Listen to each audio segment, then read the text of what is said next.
I don't know who needs to hear this, but if you are one of the first 300 people on anybody's video on this freaking app and you don't interact with it, I hope that every time you're somewhere that you can't touch your foot, that your sock slips halfway under your heel.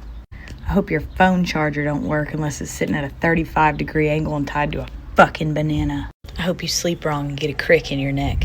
I hope every gas pump you go to says pay inside. I hope you stub your pinky toe every day. I hope your sheet pops off the corner of your bed when you're about to fall asleep and scares you into a fallen dream. I hope everywhere you go is on the second floor or higher and all the elevators are broken. I hope next time you wave back at somebody in public, they weren't even waving at you. I hope you're an hour early to every appointment you gotta go to and your phone dies. I hope you step on a Lego. I hope when you go on your afternoon walk, you step on the side of the curb and roll your ankle.